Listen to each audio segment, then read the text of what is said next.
Hello friends, welcome to rankers GK.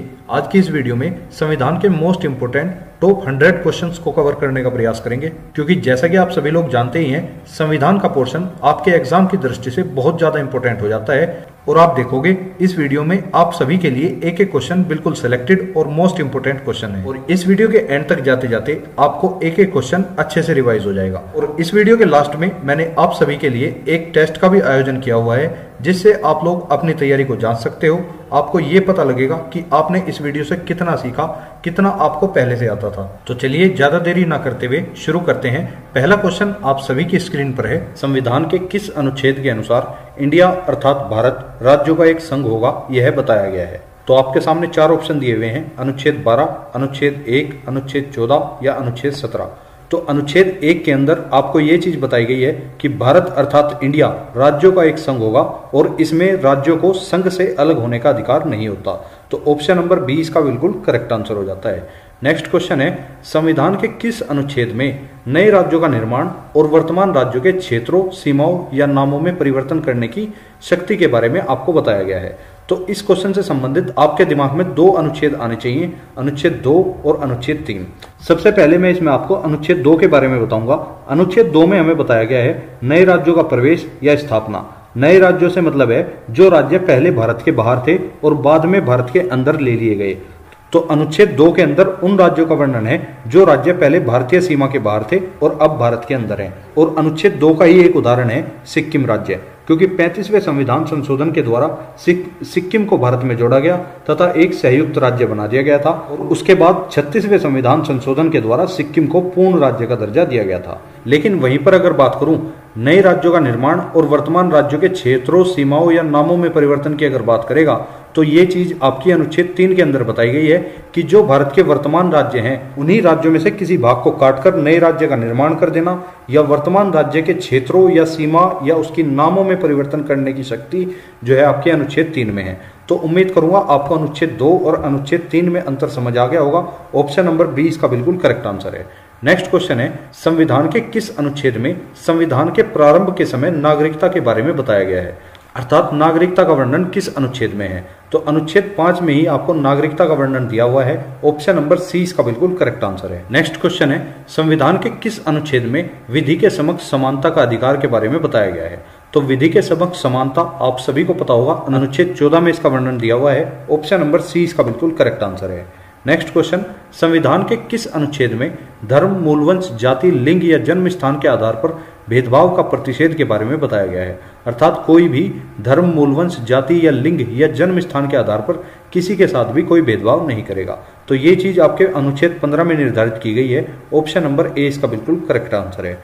Next question, संविधान के किस अनुच्छेद में लोक नियोजन के विषय में अवसर की समानता के बारे में बताया गया है? अर्थात सभी को अवसर की बराबर समानता मिलेगी। ऑप्शन नंबर ए इसका बिल्कुल करेक्ट आंसर है। नेक्स्ट क्वेश्चन, संविधान के किस अनुच्छेद में अस्पृश्यता का अंत के बारे में बताया गया है?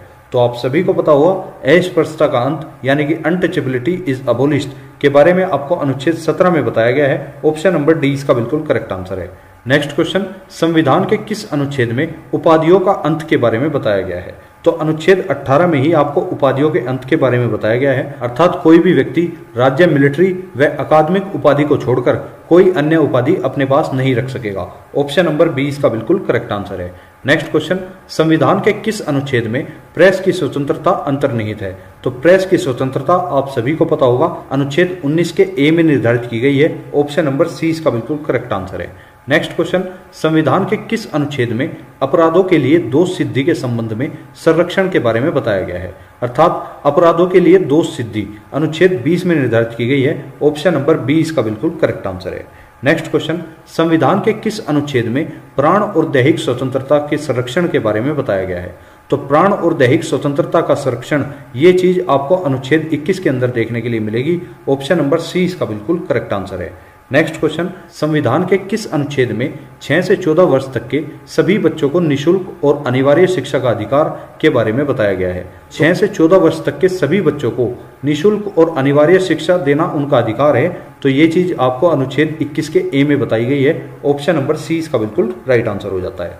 नेक्स्ट क्वेश्चन, संविधान के किस अनुच्छेद में कारखानों आदि में बालकों के नियोजन का प्रतिरोध के बारे में बताया गया है? अर्थात कोई भी व्यक्ति कारखानों आदि में बालकों को काम पर नहीं रखेगा, बालकों का नियोजन उसमें पूर्ण रूप से प्रतिषेध होगा। अनुच्छेद 24 के अंदर आपको ये बात बताई गई है। ऑप्शन नंबर सी इसका बिल्कुल करेक्ट आंसर हो जाता है।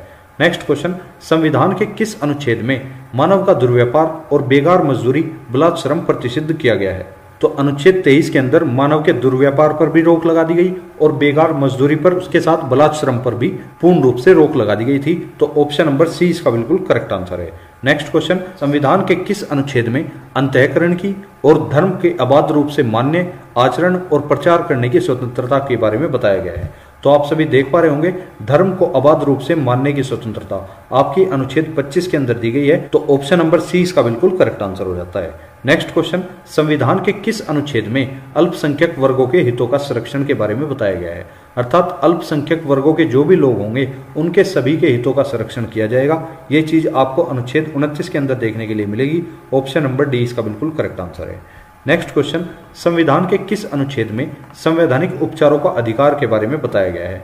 तो आप सभी को पता होगा, इस अनुच्छेद का नाम हो जाता है अनुच्छेद 32, जिसे आप संवैधानिक उपचारों का अधिकार भी बोल देते हो। ऑप्शन नंबर सी इसका बिल्कुल करेक्ट आंसर है।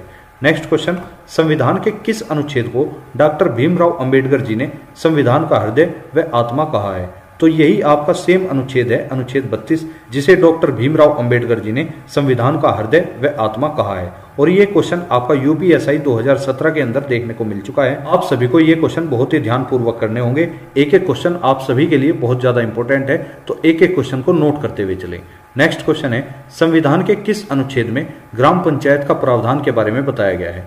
तो ग्राम पंचायत का प्रावधान, जैसा कि आप सभी जानते होंगे, महात्मा गांधी की सिफारिश पर यह अनुच्छेद जुड़वाया गया था। तो अनुच्छेद 40 में ही इसका वर्णन है। ऑप्शन नंबर बी इसका बिल्कुल करेक्ट आंसर हो जाता है। नेक्स्ट क्वेश्चन, संविधान के किस अनुच्छेद में कार्यपालिका से न्यायपालिका के पृथक्करण के बारे में बताया गया है? अर्थात जो कार्यपालिका होगी वो न्यायपालिका से अलग काम करेगी, यानी कि कार्यपालिका का न्यायपालिका पर कोई दबाव नहीं होगा। तो ऑप्शन नंबर डी में इसका बिल्कुल करेक्ट आंसर दिया हुआ है। नेक्स्ट क्वेश्चन, भारत के संविधान में कितने मूल अधिकार दिए गए हैं? तो वर्तमान में भारत के संविधान के अंदर 6 मूल अधिकार हैं, जबकि मूल संविधान जो था आपका, उसके अंदर आपको 7 मौलिक अधिकार दिए गए थे, जो कि 7वां मौलिक अधिकार आपका था संपत्ति का अधिकार, जिसे 44वें संविधान संशोधन 1978 के द्वारा निश्चित कर दिया गया और अब एक इसे कानूनी अधिकार का दर्जा दे दिया गया है, जो कि आपको अनुच्छेद 300 के अंदर देखने को मिलेगा। तो ऑप्शन नंबर सी इसका बिल्कुल करेक्ट आंसर हो जाता है। और मूल अधिकारों से क्वेश्चन बनता ही बनता है पेपर में, चाहे आप किसी भी एग्जाम की तैयारी कर रहे हो, तो इस तरह के क्वेश्चन पे तो विशेष ध्यान दें। नेक्स्ट क्वेश्चन, भारत के संविधान में नीति निर्देशक तत्वों का प्रावधान किस अनुच्छेद में दिया गया है? तो डीपीएसपी आप सभी को पता होगा, अनुच्छेद 36 से 51 तक इनका वर्णन है। Directive principle of state policy इनको बोलते हैं। नेक्स्ट क्वेश्चन, भारत के संविधान में मूल अधिकारों का उल्लेख किस अनुच्छेद में दिया गया है? तो अनुच्छेद 12 से 35 तक भारत के संविधान में मूल अधिकारों का वर्णन है। ऑप्शन नंबर सी इसका बिल्कुल करेक्ट आंसर हो जाता है। नेक्स्ट क्वेश्चन, संविधान के किस अनुच्छेद में मूल कर्तव्यों के बारे में बताया गया है? अर्थात जो आपकी फंडामेंटल ड्यूटीज हैं उनका वर्णन आपका अनुच्छेद 51 के में दिया गया है। ऑप्शन नंबर डी इसका बिल्कुल करेक्ट आंसर है। और अब आप लोगों को कमेंट में बताना है कि मूल कर्तव्यों को भारतीय संविधान में किस संविधान संशोधन के द्वारा जोड़ा गया था। नेक्स्ट क्वेश्चन, भारत के संविधान में कितने मूल कर्तव्य बताए गए हैं? तो जैसा कि आप सभी जानते हैं, वर्तमान में भारत के संविधान में कुल 11 मूल कर्तव्य हैं और 11वां जो मौलिक कर्तव्य है वो आपका 86वें संविधान संशोधन 2002 के द्वारा ही जोड़ा गया था। और इस 11वें मौलिक कर्तव्य में आपको बताया क्या गया है? इसमें कहा गया है कि प्रत्येक माता पिता या संरक्षक प्रत्येक 6 से 14 वर्ष तक के बच्चों को शिक्षा के अवसर प्रदान करेगा, अर्थात उसे पढ़ने लिखने का मौका देगा। प्रत्येक माता पिता का यह कर्तव्य होगा। ये चीज आपको ध्यान रखनी है। 11वां मौलिक कर्तव्य लेटेस्ट मौलिक कर्तव्य है, तो ये आपके लिए बहुत ज्यादा इंपॉर्टेंट हो जाता है। नेक्स्ट क्वेश्चन है, संविधान के किस अनुच्छेद में भारत के राष्ट्रपति के बारे में बताया गया है? तो भारत के राष्ट्रपति का वर्णन अनुच्छेद 52 में दिया गया है। इसमें आपको बताया गया है कि भारत का एक राष्ट्रपति होगा। नेक्स्ट क्वेश्चन है, संविधान के किस अनुच्छेद में राष्ट्रपति के निर्वाचन की पद्धति के बारे में बताया गया है? तो राष्ट्रपति का निर्वाचन कैसे होगा, कौन उसमें भाग लेगा, उसकी पद्धति क्या होगी, वो चीज आपको अनुच्छेद 55 के अंदर पूर्ण रूप से देखने के लिए मिलेगी। तो ऑप्शन नंबर सी इसका बिल्कुल करेक्ट आंसर है। नेक्स्ट क्वेश्चन, संविधान के किस अनुच्छेद में उपराष्ट्रपति के निर्वाचन के बारे में बताया गया है, अर्थात जो भारत का उपराष्ट्रपति होगा उसका चुनाव किस प्रकार से किया जाएगा, ये चीज आपको अनुच्छेद 66 के अंदर देखने के लिए मिलेगी। उपराष्ट्रपति का निर्वाचन आपका अनुच्छेद 66 में दिया गया है। ऑप्शन नंबर ए इसका बिल्कुल करेक्ट आंसर है। और अगर बात करता हूं उपराष्ट्रपति के पद की, कि भारत का एक उपराष्ट्रपति होगा, ये चीज आपको अनुच्छेद 63 में दी गई है। तो इन दोनों अनुच्छेद में आपको कंफ्यूज नहीं होना है, दोनों चीज अलग अलग हैं। अनुच्छेद 66 में आपको उपराष्ट्रपति का निर्वाचन के बारे में बताया गया है और अनुच्छेद 63 में आपको उपराष्ट्रपति के पद के बारे में बताया गया है। तो फ्रेंड्स, अगर आपको इस वीडियो का कंटेंट पसंद आ रहा है या फिर आपको मेरे बताने का तरीका पसंद आ रहा है तो आप इस वीडियो को लाइक जरूर करें तथा अपने और भी दोस्तों तक शेयर जरूर कर सकते हैं। और आगे भी आपके इसी तरह से मोस्ट इंपोर्टेंट टॉपिक्स कवर किए जाते रहेंगे, तो चैनल को सब्सक्राइब करके रखें। नेक्स्ट क्वेश्चन, संविधान के किस अनुच्छेद में राष्ट्रपति द्वारा क्षमादान की शक्ति के बारे में बताया गया है? तो राष्ट्रपति द्वारा क्षमादान की शक्ति आपके अनुच्छेद 72 के अंदर आपको देखने के लिए मिलेगी। ऑप्शन नंबर सी इसका बिल्कुल करेक्ट आंसर हो जाता है। नेक्स्ट क्वेश्चन, संविधान के किस अनुच्छेद में भारत के महान्यायवादी के बारे में बताया गया है? अर्थात अटॉर्नी जनरल ऑफ इंडिया का वर्णन आपको अनुच्छेद 76 में देखने के लिए मिलेगा। ऑप्शन नंबर बी इसका बिल्कुल करेक्ट आंसर है। नेक्स्ट क्वेश्चन, संविधान के किस अनुच्छेद में संसद के गठन का प्रावधान दिया गया है? तो अनुच्छेद 79 अर्थात जिसे आप अनुच्छेद 79 भी बोल सकते हो, इसमें आपको संसद के गठन का प्रावधान दिया गया है। और मैं आपको बताना चाहूंगा कि संसद के 3 अंग होते हैं, पहला राष्ट्रपति, दूसरा लोकसभा और तीसरा राज्यसभा। राष्ट्रपति का वर्णन आपको अनुच्छेद 52 के अंदर देखने के लिए मिलेगा। अनुच्छेद 52 में आपको बताया गया है कि भारत का एक राष्ट्रपति होगा। वहीं पर लोकसभा की अगर बात करूं, जिसे आप लोकप्रिय या निम्न सदन भी बोलते हो, इसका वर्णन आपको अनुच्छेद 81 के अंदर देखने के लिए मिलता है। और राज्यसभा की अगर बात करता हूं तो इसे आप उच्च सदन भी कहते हो और इसका वर्णन आपको अनुच्छेद 80 में देखने के लिए मिलेगा। तो यहां से इतना फैक्ट आपको क्लियर करके चलना है, तभी जाकर आगे क्वेश्चनों पर आप अपनी धाक जमा पाओगे। नेक्स्ट क्वेश्चन, राज्यसभा का गठन किस अनुच्छेद में दिया गया है? तो मैंने आपको अभी बताया राज्यसभा का गठन आपका अनुच्छेद 80 के तहत देखने के लिए मिलता है। ऑप्शन नंबर बी इसका बिल्कुल करेक्ट आंसर है। और लोकसभा का किस अनुच्छेद के तहत गठन होता है? अनुच्छेद 81 के तहत। नेक्स्ट क्वेश्चन है, संविधान के किस अनुच्छेद में लोकसभा की संरचना के बारे में बताया गया है? तो मैंने आपको अभी बताया लोकसभा की संरचना या लोकसभा का गठन आपका अनुच्छेद 81 के तहत ही होगा। ऑप्शन नंबर बी इसका बिल्कुल करेक्ट आंसर है। नेक्स्ट क्वेश्चन, संविधान के किस अनुच्छेद में धन विधेयक की परिभाषा दी गई है? धन विधेयक अर्थात मनी बिल। तो मनी बिल की परिभाषा आपकी अनुच्छेद 110 में दी गई है। ऑप्शन नंबर सी इसका बिल्कुल करेक्ट आंसर है।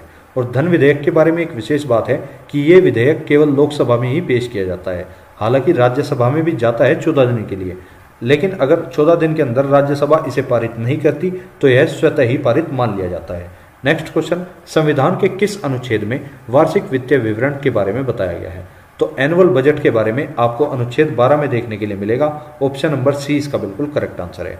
और एक चीज आपके लिए यहाँ पर इंपॉर्टेंट हो जाती है कि भारतीय संविधान के अंदर कहीं भी बजट शब्द का उपयोग नहीं हुआ है। तो आपके सामने क्वेश्चन आ सकता है कि भारतीय संविधान के किस अनुच्छेद के अंदर बजट का वर्णन दिया गया है? तो आपको ध्यान रखना है पूरे संविधान में कहीं भी आपको बजट शब्द देखने के लिए नहीं मिलेगा, जबकि उसकी जगह आपको वार्षिक वित्तीय विवरण का जिक्र जरूर मिल जाएगा।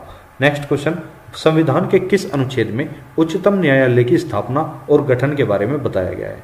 तो यहाँ पर बात हो रही है सुप्रीम कोर्ट की। सुप्रीम कोर्ट की स्थापना और गठन अनुच्छेद 124 के तहत किया जाता है। ऑप्शन नंबर ए इसका बिल्कुल करेक्ट आंसर है। नेक्स्ट क्वेश्चन, संविधान के किस अनुच्छेद में भारत का नियंत्रक एवं महालेखा परीक्षक के बारे में बताया गया है? अर्थात कंट्रोलर जनरल ऑफ इंडिया। अनुच्छेद 148 में आपको इसका वर्णन देखने के लिए मिलता है। ऑप्शन नंबर सी इसका बिल्कुल करेक्ट आंसर है। नेक्स्ट क्वेश्चन, संविधान के किस अनुच्छेद में राज्य के महाधिवक्ता के बारे में प्रावधान दिया गया है? तो राज्य के महाधिवक्ता का प्रावधान आपको अनुच्छेद 165 में देखने के लिए मिलेगा। ऑप्शन नंबर बी इसका बिल्कुल करेक्ट आंसर है। नेक्स्ट क्वेश्चन, संविधान के किस अनुच्छेद में राज्यों के लिए उच्च न्यायालय के बारे में बताया गया है? अर्थात राज्यों के हाईकोर्ट की स्थापना आपकी अनुच्छेद 214 के तहत की जाती है। ऑप्शन नंबर सी इसका बिल्कुल करेक्ट आंसर है। तो फ्रेंड्स, मेरा उद्देश्य यहाँ पर आपको कम समय में अधिक से अधिक क्वेश्चन या अधिक से अधिक कंटेंट प्रोवाइड करने का है। तो अगर आपको वीडियो पसंद आ रही हो तो आप वीडियो को लाइक जरूर करें। नेक्स्ट क्वेश्चन है, निम्न में से किस अनुच्छेद के तहत उच्चतम न्यायालय व उच्च न्यायालय को रिट जारी करने की शक्ति प्राप्त है?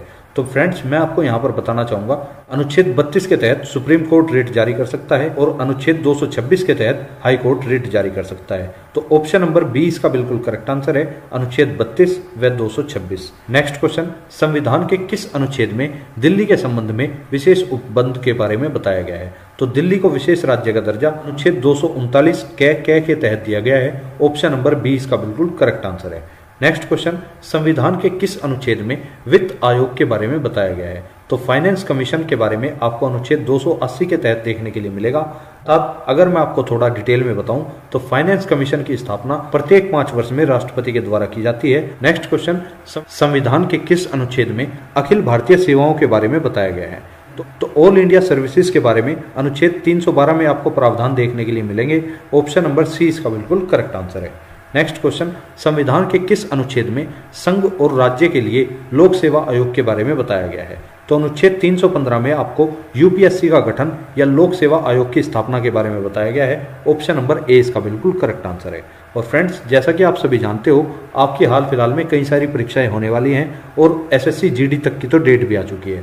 तो उन सभी एग्जाम्स के लिए ये वाली वीडियो आप सभी के लिए ब्रह्मास्त्र साबित होगी कि पॉलिटी एक ऐसा सब्जेक्ट है जिससे क्वेश्चन हर एग्जाम में आना ही आना है, तो एक भी क्वेश्चन को मिस ना करें। नेक्स्ट क्वेश्चन, संविधान के किस अनुच्छेद में राष्ट्रीय पिछड़ा वर्ग आयोग के गठन के बारे में बताया गया है? तो फ्रेंड्स, अनुच्छेद 340 के तहत राष्ट्रपति के द्वारा ही राष्ट्रीय पिछड़ा वर्ग आयोग का गठन किया जाता है, या आप कह सकते हो राष्ट्रपति के द्वारा ही स्थापना की जाती है। तो ऑप्शन नंबर बी इसका बिल्कुल करेक्ट आंसर है। नेक्स्ट क्वेश्चन, संविधान के किस अनुच्छेद में वित्तीय आपातकाल को घोषित करने का प्रावधान के बारे में बताया गया है? तो वित्तीय आपातकाल, जैसा कि आप जानते ही हो, अनुच्छेद 360 में इसका वर्णन दिया गया है। ऑप्शन नंबर ए इसका बिल्कुल करेक्ट आंसर है। और फ्रेंड्स, यहाँ पर मैं आपको बताना चाहूँगा, भारत के अंदर 3 तरह के आपातकाल लगाए जा सकते हैं। जैसा कि आप सभी जानते हो, अनुच्छेद 352 की अगर बात करूं तो 352 में आपको राष्ट्रीय आपातकाल के बारे में देखने के लिए मिलेगा। और वहीं पर अगर अनुच्छेद 356 की बात करूं तो राष्ट्रपति शासन का वर्णन अनुच्छेद 356 में ही दिया गया है। और अगर बात करता हूं 360 की, तो अनुच्छेद 360 में आपको वित्तीय आपातकाल के बारे में बताया गया है। और बात करूं वित्तीय आपातकाल की, तो वित्तीय आपातकाल के बारे में आपको छोटी सी सूचना यह ध्यान रखनी है, तो भारत में अभी तक एक भी बार वित्तीय आपातकाल नहीं लगाया गया है। नेक्स्ट क्वेश्चन, संविधान के किस अनुच्छेद में संसद को संविधान में संशोधन करने की शक्ति और प्रक्रिया के बारे में बताया गया है? संसद जो है भारतीय संविधान में संशोधन कर सकती है, यह वर्णन आपको अनुच्छेद 368 में देखने के लिए मिलेगा। ऑप्शन नंबर ए इसका बिल्कुल करेक्ट आंसर है। और फ्रेंड्स, आप सभी जानते होंगे संविधान संशोधन करने की प्रक्रिया की शक्ति आपकी दक्षिण अफ्रीका से ली गई है, तो ये चीज भी आपको ध्यान रखकर चलनी है। नेक्स्ट क्वेश्चन, संविधान के किस अनुच्छेद में राष्ट्रीय आपातकाल का प्रावधान दिया गया है? तो जैसा कि मैंने आपको अभी बताया, भारतीय संविधान में कुल 3 तरह के आपातकाल दिए गए हैं। जैसा कि 352 में आपको राष्ट्रीय आपातकाल देखने के लिए मिलेगा, 356 में आपको राष्ट्रपति शासन दिया गया है और 360 में आपको वित्तीय आपातकाल दिया हुआ है। तो ये चीजें आपको ध्यान रखनी है। नेक्स्ट क्वेश्चन, भारतीय संविधान में कुल कितनी अनुसूचियां हैं? तो ये वाला क्वेश्चन तो न जाने कितनी बार एग्जाम्स में पूछा जा चुका है। तो ये छोटे छोटे क्वेश्चंस होते हैं, इन सभी क्वेश्चंस को ढंग से तैयार करें तो आपके एग्जाम में एक भी क्वेश्चन नहीं कटेगा। तो अगर बात करूं भारतीय संविधान की अनुसूचियों की, वर्तमान में भारत के संविधान के अंदर कुल 12 अनुसूचियां दी गई हैं। अगर बात करूं मूल संविधान में कितनी अनुसूची थी, तो मूल संविधान के अंदर आपकी 8 अनुसूचियां थी, 4 अनुसूचियां बाद में जोड़ी गई। 9वीं अनुसूची आपकी पहले संविधान संशोधन 1951 के द्वारा जोड़ी गई, जिसमें आपको भूमि सुधार से संबंधित प्रावधान दिए गए हैं। 10वीं अनुसूची की अगर बात करूं तो 52वें संविधान संशोधन 1985 के द्वारा 10वीं अनुसूची भारतीय संविधान में जोड़ दी गई, इसमें आपको दल बदल कानून के बारे में बताया गया है। 11वीं अनुसूची आपके 73वें संविधान संशोधन 1992 के द्वारा जोड़ी गई, जिसमें आपके पंचायती राज से संबंधित प्रावधान दिए गए हैं, जो कि आपकी 24 अप्रैल 1993 से पूर्ण रूप से लागू हो चुकी थी और इसीलिए 24 अप्रैल को प्रतिवर्ष पंचायती राज दिवस मनाया जाता है। वहीं पर 12वीं अनुसूची की अगर बात करता हूं तो 74वें संविधान संशोधन 1992 के द्वारा जोड़ी गई और इसमें आपको नगर निगम, नगर पालिका या नगर परिषद संबंधित सभी प्रावधान दिए गए हैं। और कई बार क्वेश्चन ये बन जाता है कि 11वीं अनुसूची या 12वीं अनुसूची में कुल कितने विषय हैं, क्योंकि अगर आपको 11वीं अनुसूची का पता होगा कि 11वीं अनुसूची में आपके पंचायती राज के प्रावधान दिए गए हैं, तो आप बता पाओगे कि पंचायतों से संबंधित कुल 29 विषय हैं जो 11वीं अनुसूची में दिए गए हैं। और अगर बात करूं 12वीं अनुसूची की, तो 12वीं अनुसूची जैसा आप सभी को पता है नगर निगम, नगर पालिका या नगर परिषद से संबंधित है। इसमें आपके कुल 18 विषय दिए गए हैं। तो ये चीज भी कई बार एग्जाम में पूछी गई है, तो मैंने आपको मौखिक रूप से बता दी है। तो आपको ये सभी फैक्ट ध्यान रखने हैं। नेक्स्ट क्वेश्चन पे चलते हैं। आज का 50वां क्वेश्चन है, भारत के संविधान में कुल कितने भाग दिए गए हैं? तो ये क्वेश्चन तो बच्चे बच्चे को पता होगा। भारत के संविधान में कुल मिलाकर 22 भाग दिए गए हैं। ऑप्शन नंबर सी इसका बिल्कुल करेक्ट आंसर है। नेक्स्ट क्वेश्चन, संविधान की किस अनुसूची में राजभाषाओं का प्रावधान दिया गया है? जैसा कि आप सभी जानते होंगे, अनुसूची 8 के अंदर राजभाषाओं का प्रावधान आपको देखने के लिए मिल जाता है और भारतीय संविधान के अंदर वर्तमान में 22 भाषाओं का वर्णन है, जिसमें से अंग्रेजी और राजस्थानी इसमें नहीं आती। तो अंग्रेजी और राजस्थानी को छोड़कर 22 भाषाएं ऐसी हैं जो भारतीय संविधान में वर्णित की गई हैं। कौन कौन सी वे भाषाएं हैं, अगर आप में से किसी को भी पता हो तो कमेंट करके जरूर बताएं, वरना नेक्स्ट पार्ट जो आएगा संविधान का, में आपको और भी डिटेल वाइज संविधान के क्वेश्चन देखने के लिए मिलेंगे। नेक्स्ट क्वेश्चन है, भारतीय संविधान के किस भाग में पंचायती राज व्यवस्था संबंधित प्रावधान दिए गए हैं? तो भाग 9 के अंदर आपको पंचायती राज संबंधित प्रावधान दिए गए हैं। और अनुसूची कौन सी हो जाती है, अभी मैंने आपको बताई, अनुसूची 11 में भी आपको पंचायती राज से संबंधित प्रावधान दिए गए हैं। तो अनुसूची और भाग को एक साथ रिलेट करके याद करोगे तो बहुत जल्दी याद होंगे और याद करने में कोई दिक्कत भी नहीं आएगी। नेक्स्ट क्वेश्चन है, भारतीय संविधान की 10वीं अनुसूची किससे संबंधित है? तो मैंने आपको अभी बताया 10वीं अनुसूची, तो द से हुआ 10 और द से हुआ दल बदल कानून। ऑप्शन नंबर सी इसका बिल्कुल करेक्ट आंसर है। नेक्स्ट क्वेश्चन है, संविधान का कौन सा अनुच्छेद राष्ट्रपति को अध्यादेश जारी करने की शक्ति देता है? तो राष्ट्रपति अनुच्छेद 123 के तहत अध्यादेश जारी कर सकते हैं। ऑप्शन नंबर सी इसका बिल्कुल करेक्ट आंसर है। नेक्स्ट क्वेश्चन, राष्ट्रपति सर्वोच्च न्यायालय से संविधान के किस अनुच्छेद के अंतर्गत परामर्श मांग सकता है? तो राष्ट्रपति अनुच्छेद 143 के तहत सुप्रीम कोर्ट के मुख्य न्यायाधीश से परामर्श मांग सकता है, लेकिन उसे मानने के लिए बाध्य नहीं है। तो ऑप्शन नंबर डी इसका बिल्कुल करेक्ट आंसर है। नेक्स्ट क्वेश्चन, संपत्ति का अधिकार संवैधानिक अधिकार है, यह किस अनुच्छेद में बताया गया है? तो मैंने आपको अभी बताया, संपत्ति का अधिकार जो कि पहले एक मूल अधिकार हुआ करता था, अब आकर इसे अनुच्छेद 300 के तहत एक संवैधानिक अधिकार बना दिया गया है, या आप कह सकते हो एक कानूनी अधिकार का दर्जा दे दिया गया है। तो ऑप्शन नंबर सी इसका बिल्कुल करेक्ट आंसर है। नेक्स्ट क्वेश्चन, संविधान के किस अनुच्छेद में मंत्रिमंडल शब्द का प्रयोग हुआ है? पूरे संविधान के अंदर एकमात्र अनुच्छेद है अनुच्छेद 352, जिसे आप राष्ट्रीय आपातकाल के नाम से जानते हैं। इसी अनुच्छेद में मंत्रिमंडल शब्द का प्रयोग हुआ है। बाकी जो भी अनुच्छेद आपको देखने के लिए मिलेगा उसमें आपको मंत्रिपरिषद शब्द देखने के लिए मिलेगा। मंत्रिमंडल शब्द आपको केवल 352 अनुच्छेद में ही मिलेगा। नेक्स्ट क्वेश्चन, संविधान के किस अनुच्छेद के अंतर्गत अनुसूचित जातियों व अनुसूचित जनजातियों के लिए लोकसभा तथा राज्य विधानसभा में आरक्षण का प्रावधान दिया गया है? तो आप सभी को पता होगा, लोकसभा हो या राज्य की विधानसभा हो, उन सभी के अंदर एससी व एसटी को आरक्षण मिलता है। और ये किस अनुच्छेद के तहत मिलता है? अनुच्छेद 332 के तहत। ऑप्शन नंबर ए इसका बिल्कुल करेक्ट आंसर है।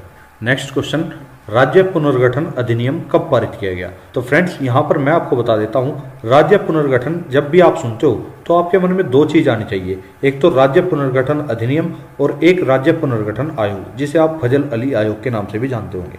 तो सबसे पहले आपको अधिनियम के बारे में बताता हूँ। राज्य पुनर्गठन अधिनियम जो है ये आपका 1956 में पारित किया गया था। वहीं पर अगर आपको बात बताऊं राज्य पुनर्गठन आयोग की, जिसे आप फजल अली आयोग भी बोल सकते हो, तो इसकी स्थापना आपके 1953 में की गई, जिसमें कि 3 सदस्य थे। इसके जो अध्यक्ष थे वे तो थे फजल अली और 2 अन्य सदस्य थे HN कुंजरू और KM पणिक्कर। तो इस तरह कुल मिलाकर इसमें 3 सदस्य थे। तो ये चीज भी आपको ध्यान रखनी है। नेक्स्ट क्वेश्चन है, भाषाई आधार पर बनने वाला प्रथम राज्य कौन सा था? तो भाषा के आधार पर बनने वाला पहला राज्य भारत के अंदर था Andhra Pradesh. Option number C इसका बिल्कुल करेक्ट आंसर है।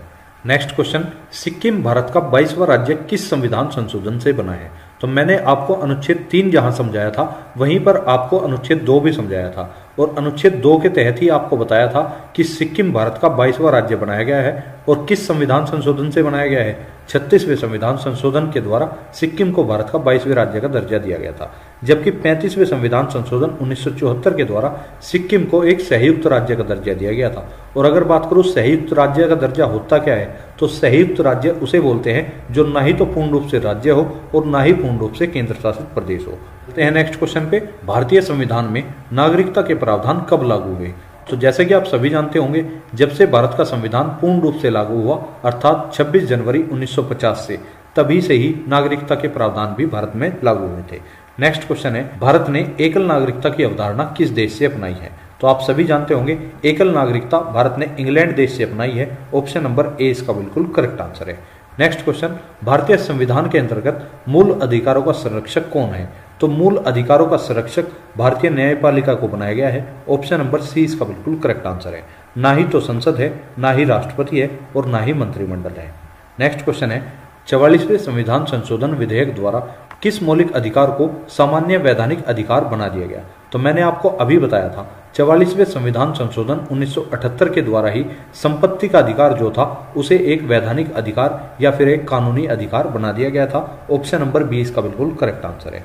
नेक्स्ट क्वेश्चन, किस वाद ने मौलिक अधिकारों में संशोधन का अधिकार दिया है? तो फ्रेंड्स, आप सभी को पता होगा हाल फिलहाल में जो भी एग्जाम टीसीएस के द्वारा लिए गए हैं उन सभी एग्जाम्स के अंदर कुछ प्रश्न वाद से भी लिए गए हैं। तो उनमें से एक महत्वपूर्ण प्रश्न ये भी है कि किस वाद के द्वारा मौलिक अधिकारों में संशोधन का अधिकार दिया गया था? तो सबसे फेमस और सबसे प्रसिद्ध वाद है केशवानंद भारती बनाम केरल राज्य का वाद। इसी वाद के तहत मौलिक अधिकारों में संशोधन करने का अधिकार दिया गया। ऑप्शन नंबर ए इसका बिल्कुल करेक्ट आंसर है। नेक्स्ट क्वेश्चन, भारत के किस राज्य में समान नागरिक संहिता लागू है? तो एकमात्र राज्य है गोवा जिसके अंदर यूनिफॉर्म सिविल कोड लागू है, अर्थात समान नागरिक संहिता लागू है। नेक्स्ट क्वेश्चन है, निम्नलिखित में से कौन सा एक मौलिक कर्तव्य नहीं है? तो आप सभी को पता होगा संविधान का पालन करना यह भी आपका मौलिक कर्तव्य है, देश की एकता और अखंडता की रक्षा करना यह भी आपका मौलिक कर्तव्य है, और सार्वजनिक संपत्ति को सुरक्षित रखना भी आपका मौलिक कर्तव्य है। लेकिन धर्मनिरपेक्षता का पालन करना आपका मौलिक कर्तव्य नहीं है। ये बात आपको ध्यान रखनी है। वेरी वेरी इंपॉर्टेंट क्वेश्चन हो जाता है जितने भी। ऑप्शन नंबर सी इसका बिल्कुल करेक्ट आंसर है। नेक्स्ट क्वेश्चन, भारतीय संसद में शामिल है, अर्थात लोकसभा भी भारतीय संसद के अंदर आती है, राज्यसभा भी आती है और राष्ट्रपति भी आता है। मैंने आपको अभी बताया था संसद के कितने अंग होते हैं? 3 अंग, राष्ट्रपति, लोकसभा और राज्यसभा। तो ऑप्शन नंबर डी इसका बिल्कुल करेक्ट आंसर है, अर्थात उपयुक्त तीनों। नेक्स्ट क्वेश्चन, भारतीय संविधान के किस अनुच्छेद में सदनों की संयुक्त बैठक का प्रावधान दिया गया है? तो संयुक्त बैठक अनुच्छेद 108 के तहत राष्ट्रपति सदनों की संयुक्त बैठक का आह्वान करते हैं। ऑप्शन नंबर बी इसका बिल्कुल करेक्ट आंसर है। लेकिन आपको यहां पर बताना चाहूंगा जो ये संयुक्त बैठक होती है इसकी अध्यक्षता हमेशा लोकसभा अध्यक्ष के द्वारा ही की जाती है। नेक्स्ट क्वेश्चन, संघ की लोकसभा का सदस्य बनने के लिए उम्मीदवार की उम्र क्या होनी चाहिए? तो आप सभी जानते होंगे यदि आपको लोकसभा का चुनाव लड़ना है या आप लोकसभा का सदस्य बनना चाहते हो तो आपकी मिनिमम उम्र होनी चाहिए 25 वर्ष। ऑप्शन नंबर सी इसका बिल्कुल करेक्ट आंसर है। 25 वर्ष का होने के पश्चात आप लोकसभा का चुनाव लड़ने के लिए योग्य हो जाते हो। नेक्स्ट क्वेश्चन, भारत के राष्ट्रपति अपना त्यागपत्र किसे सौंपते हैं? तो यहां से आपके 2 क्वेश्चन क्लियर होंगे, एक तो भारत के राष्ट्रपति का त्यागपत्र और एक भारत के उपराष्ट्रपति का त्यागपत्र। अगर बात करूं भारत के राष्ट्रपति, ये अपना त्यागपत्र उपराष्ट्रपति को सौंपते हैं और भारत के उपराष्ट्रपति अपना त्यागपत्र भारत के राष्ट्रपति को सौंपते हैं। तो ये दोनों आपस में ही अपना त्यागपत्र सौंपते हैं, तो ये चीज भी आपको ध्यान रखनी है। नेक्स्ट क्वेश्चन है, इनमें से कौन सबसे लंबे समय तक भारत के राष्ट्रपति रहे हैं? तो आप सभी जानते होंगे डॉक्टर राजेंद्र प्रसाद भारत के सबसे लंबे समय तक रहने वाले भारत के राष्ट्रपति रहे हैं। ऑप्शन नंबर ए इसका बिल्कुल करेक्ट आंसर है। और अगर वहीं आपको एक फैक्ट और बताकर चलूं कि सबसे लंबे समय तक भारत के प्रधानमंत्री कौन रहे, तो जवाहरलाल नेहरू, जिन्हें आप भारत के पहले प्रधानमंत्री कह सकते हो, ये सबसे लंबे समय तक रहने वाले प्रधानमंत्री हैं जो कि भारत के प्रधानमंत्री पद पर रहे। नेक्स्ट क्वेश्चन, राज्यसभा के सदस्य कितने वर्ष के लिए चुने जाते हैं? तो आप सभी जानते होंगे 6 वर्ष के लिए राज्यसभा के सदस्यों का चुनाव किया जाता है, लेकिन प्रत्येक 2 वर्ष बाद 1/3 सदस्य जो हैं सेवानिवृत्त हो जाते हैं। और यहीं पे आपको बताना चाहूंगा राज्यसभा का सदस्य बनने के लिए आपकी न्यूनतम उम्र 30 वर्ष होनी चाहिए। लोकसभा के लिए आपकी न्यूनतम उम्र 25 वर्ष होनी चाहिए और राज्यसभा के लिए 30 वर्ष होनी चाहिए। तो ये चीज भी आपको ध्यान रखकर चलनी है। नेक्स्ट क्वेश्चन, राज्यसभा का सभापति कौन होता है? तो जैसा कि आप सभी जानते होंगे भारत के उपराष्ट्रपति को ही राज्यसभा का सभापति कहा जाता है। तो ऑप्शन नंबर ए इसका बिल्कुल करेक्ट आंसर है। नेक्स्ट क्वेश्चन, धन विधेयक को किस सदन में प्रस्तुत किया जाता है? तो ये क्वेश्चन भी मैं आपको बता चुका हूं। धन विधेयक को हमेशा निम्न सदन, अर्थात निम्न सदन आप किसे बोलते हो? जो सबका लोकप्रिय सदन होता है, अर्थात लोकसभा में ही धन विधेयक को प्रस्तुत किया जाता है। ऑप्शन नंबर बी इसका बिल्कुल करेक्ट आंसर है। नेक्स्ट क्वेश्चन, मूल संविधान में लोकसभा सदस्यों की संख्या कितनी निर्धारित की गई है? तो मूल संविधान के अंदर लोकसभा सदस्यों की संख्या 500 निर्धारित की गई थी। ऑप्शन नंबर ए इसका बिल्कुल करेक्ट आंसर है। और वर्तमान में भारत की लोकसभा के अंदर कुल सीटों की संख्या है 545। नेक्स्ट क्वेश्चन, सर्वाधिक लोकसभा सीटों वाला राज्य कौन सा है? तो आप सभी जानते होंगे सर्वाधिक लोकसभा सीट व सर्वाधिक राज्यसभा सीटों वाला भी एक ही राज्य है जिसका नाम है उत्तर प्रदेश। लोकसभा के अंदर उत्तर प्रदेश की 80 सीटें हैं, जबकि राज्यसभा से उत्तर प्रदेश के अंदर 31 सीटें हैं, जो कि सर्वाधिक हैं। नेक्स्ट क्वेश्चन, भारत के प्रथम उप प्रधानमंत्री कौन है? तो आप सभी जानते होंगे भारत के लौह पुरुष जिन्हें कहा जाता है, अर्थात सरदार वल्लभ भाई पटेल। ऑप्शन नंबर सी इसका बिल्कुल करेक्ट आंसर है। नेक्स्ट क्वेश्चन, लोकसभा अध्यक्ष को पद की शपथ कौन ग्रहण कराता है? तो लोकसभा अध्यक्ष आप सभी जानते होंगे लोकसभा अध्यक्ष को सदस्य के रूप में प्रोटेम स्पीकर द्वारा शपथ दिलाई जाती है। लोकसभा अध्यक्ष अध्यक्ष के रूप में कभी शपथ नहीं लेते। तो इनमें से कोई नहीं इसका बिल्कुल करेक्ट आंसर होगा। ना ही तो राष्ट्रपति शपथ दिलाते, ना ही सुप्रीम कोर्ट के मुख्य न्यायाधीश, ना ही राज्यसभा के सभापति और ना ही प्रधानमंत्री। तो ये फैक्ट मैंने जानबूझकर इस तरह का डाला था क्योंकि इसमें जो है अधिकतर बच्चे फंसते हैं। तो आपको ये चीज ध्यान रखनी है, लोकसभा अध्यक्ष हमेशा लोकसभा सदस्य के रूप में ही शपथ लेता है और लोकसभा सदस्यों को शपथ कौन दिलाता है? Pro tem speaker. और प्रोटेम स्पीकर भी लोकसभा सदस्यों में से ही किसी एक को बनाया जाता है। नेक्स्ट क्वेश्चन है, प्रथम लोकसभा अध्यक्ष कौन थे? तो भारत के प्रथम लोकसभा अध्यक्ष हो जाते हैं गणेश वासुदेव मावलंकर, जिन्हें आप जीवी मावलंकर के नाम से भी जानते होंगे। नेक्स्ट क्वेश्चन है, भारत का प्रथम विधि अधिकारी कौन होता है? तो भारत का महान्यायवादी, जिसे आप भारत का प्रथम विधि अधिकारी भी बोल सकते हो। ऑप्शन नंबर सी इसका बिल्कुल करेक्ट आंसर है। नेक्स्ट क्वेश्चन, संसद की प्राक्कलन समिति में कुल कितने सदस्य होते हैं? तो संसद की प्राक्कलन समिति में कुल मिलाकर 30 सदस्य होते हैं। तो इसे आप यहां से करेक्ट कर लेना, 22 इसमें गलत मार्क किया हुआ है। ऑप्शन नंबर सी इसका बिल्कुल करेक्ट आंसर है। प्राक्कलन समिति लोकसभा की समिति होती है और सारे के सारे 30 के 30 सदस्य लोकसभा से ही होते हैं और इन सभी का कार्यकाल 1 वर्ष का होता है। तो ये चीज आपको ध्यान रखकर चलनी है। नेक्स्ट क्वेश्चन, संसद की लोक लेखा समिति में कुल कितने सदस्य होते हैं? तो लोक लेखा समिति, जैसा कि आप सभी जानते होंगे, इसी समिति को प्राक्कलन समिति की बहन के रूप में भी जाना जाता है। तो लोक लेखा समिति में कुल मिलाकर 22 सदस्य होते हैं, जिनमें से 15 सदस्य लोकसभा से और 7 सदस्य राज्यसभा से आते हैं। तो ऑप्शन नंबर 20 का बिल्कुल करेक्ट आंसर है। नेक्स्ट क्वेश्चन, सर्वोच्च न्यायालय के अधिकार क्षेत्र में वृद्धि करने का अधिकार किसे प्राप्त है? तो सर्वोच्च न्यायालय के अधिकार क्षेत्र में यदि आपको वृद्धि करनी है तो ऐसा अधिकार केवल और केवल संसद को ही प्राप्त है। ऑप्शन नंबर 20 का बिल्कुल करेक्ट आंसर है। संसद ही भारतीय संविधान में संशोधन करके सुप्रीम कोर्ट के अधिकार क्षेत्र में वृद्धि कर सकती है और कोई नहीं। नेक्स्ट क्वेश्चन, सर्वोच्च न्यायालय के प्रथम मुख्य न्यायाधीश कौन बने? तो सुप्रीम कोर्ट के पहले मुख्य न्यायाधीश बने थे हीरालाल जे कानिया, जिन्हें आप एच.जे. कानिया के नाम से भी जानते होंगे। और अगर बात करूं सुप्रीम कोर्ट की पहली महिला मुख्य न्यायाधीश कौन बनी, तो उनका नाम था फातिमा बीबी। नेक्स्ट क्वेश्चन है, राज्य की कार्यपालिका की शक्ति किस में निहित होती है? तो इस क्वेश्चन का भी आप सभी को पता होगा, राज्य की कार्यपालिका की जो शक्ति होती है वो राज्यपाल के अंदर निहित होती है। और अगर क्वेश्चन आपसे पूछता कि राज्य की कार्यपालिका की वास्तविक शक्ति किस में निहित होती है, तो जहां पर वास्तविक शक्ति की आपसे बात पूछेगा तो वहां पर आपको आंसर देना है मुख्यमंत्री। और अगर नॉर्मल क्वेश्चन पूछता है राज्य की कार्यपालिका की शक्ति किसमें निहित होती है, तो आपका आंसर होगा राज्यपाल। नेक्स्ट क्वेश्चन, राज्य के महाधिवक्ता की नियुक्ति कौन करता है? तो राज्य के महाधिवक्ता की नियुक्ति आपके राज्यपाल करते हैं। ऑप्शन नंबर सी इसका बिल्कुल करेक्ट आंसर है। नेक्स्ट क्वेश्चन, इनमें से कौन सा संघ सूची का विषय है? तो आप सभी जानते हैं पुलिस हमेशा राज्य सूची का विषय होता है, टोल टैक्स भी राज्य सूची का विषय होता है, फौजदारी विधि और प्रक्रिया ये भी आपका राज्य सूची का ही विषय है। तो न्याय एक ऐसा विषय है जिस पर कानून बनाने का अधिकार केवल और केवल केंद्र सरकार का है, तो यही संघ सूची का विषय हो जाता है। नेक्स्ट क्वेश्चन है, सरकारिया आयोग का संबंध इनमें से किससे है? तो सरकारिया आयोग, यदि आपने इस आयोग को पढ़ा होगा तो इसमें आपको केंद्र राज्य के संबंध देखने के लिए मिलेंगे। तो केंद्र राज्य के संबंधों से संबंधित ही यह आयोग बनाया गया था, जिसका नाम है सरकारिया आयोग। नेक्स्ट क्वेश्चन, 1955 में गठित राजभाषा आयोग के प्रथम अध्यक्ष कौन बने थे? तो जैसा कि आप सभी जानते होंगे प्रथम राजभाषा आयोग 1955 में बनाया गया, जिसके पहले अध्यक्ष बने थे बीजी खैर। ऑप्शन नंबर ए इसका बिल्कुल करेक्ट आंसर है। नेक्स्ट क्वेश्चन, कौन सी भाषा हमारे संविधान की 8वीं अनुसूची में शामिल नहीं है? तो ये क्वेश्चन भी मैं आपको पहले ही बता चुका हूँ, अंग्रेजी और राजस्थानी 2 भाषाएं ऐसी हैं इनमें से जो भारतीय संविधान की 8वीं अनुसूची के अंदर नहीं है। तो ऑप्शन नंबर ए इसका बिल्कुल करेक्ट आंसर है। नेक्स्ट क्वेश्चन, देश में पंचायती राज व्यवस्था का आरंभ किस समिति की रिपोर्ट के आधार पर किया गया? तो आप सभी जानते होंगे बलवंत राय मेहता समिति की रिपोर्ट के आधार पर ही देश में पंचायती राज का गठन किया गया, देश में पंचायती राज व्यवस्था लागू की गई। ऑप्शन नंबर 20 का बिल्कुल करेक्ट आंसर है। नेक्स्ट क्वेश्चन, अशोक मेहता समिति का संबंध किससे है? तो तो अशोक मेहता समिति का संबंध भी आपका पंचायती राज से ही हो जाता है। ऑप्शन नंबर ए इसका बिल्कुल करेक्ट आंसर है। नेक्स्ट क्वेश्चन, प्रस्तावना में भारत का क्या निहित है?